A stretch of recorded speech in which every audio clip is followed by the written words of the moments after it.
ఏం సుకన్య, అసలు 10 మందిని ఎందుకు పెళ్లి చేసుకున్నావు? తోడలేకోకుండా పెళ్లి చేసుకోకుండా ఉండమంటారా సార్?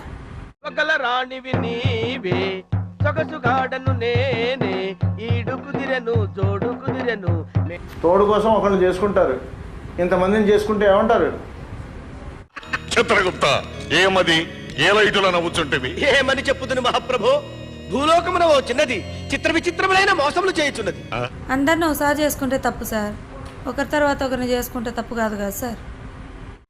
నువ్వెంత న్యాచురల్గా యాక్ట్ చేసినా నాగేశ్వరరావు గారి దగ్గర నుంచి నాగ చైతన్య వరకు అంతా నా సైడే ఉన్నారు. ప్రైజ్ మనీ పద్మశ్రీ ఫిక్స్ అయిపో. ఒకరిని చేసుకున్న తర్వాత ఇంకొకరు విడాకులు ఇచ్చావా? వాళ్ళు నన్ను డైవర్స్ అడగలేదు, నేను ఇవ్వలేదు సార్. నేను జ్యూస్ తాగను, డైరెక్ట్ రా. ఏంటి రాజా? వాళ్ళు చెప్పేది నిజమేనా సుకన్య? నేనేం దొబ్బకెళ్ళలేదు సార్, నా వాటా నేను తీసుకున్నాను అంతే. తీసుకెళ్ళి అక్కడ పడేసి నువ్వు అమ్మాయి దగ్గరికి వెళ్ళి ఈ ఉంగరం మీదా అని అడుగు. అమ్మాయి అంటే నాది కాదు అంటది. ఈ లోపు నేనంటది నాదండి. నీ వాటానా? నా వాటానే సార్. వాళ్ళు నన్ను పెళ్లి చేసుకున్నాక వాళ్ళ ఆస్తులు నాకు వాటా ఉండదా? నాకు పెట్టిన నగల మీద నాకే హక్కు ఉంటుందని తీసాబోయినా. చిప్ గా మాట్లాడుతున్నారా?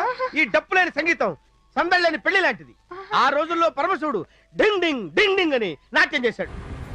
నువ్వు ఎవరితో అయితే మొదటగా పెళ్లి చేసుకున్నావో వాడితోటే కలిసి ఉండాలి.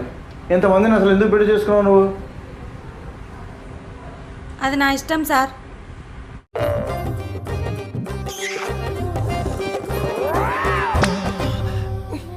అలా నీ ఇష్ట ప్రకారం చేసుకుంటూ పోతేనే కదా వీళ్ళందరి జీవితాలు నాశనం అయింది. వాళ్ళతో పాటు నా జీవితం కూడా నాశనం అయింది లేదా సార్? ప్రైజ్తో పెద్దవని 7 లాక్ కూడా జీవించేస్తాడు వీడు.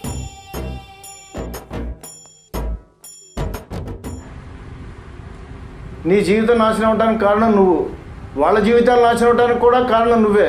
అందులో వాళ్ళ తప్పేమీ లేదు.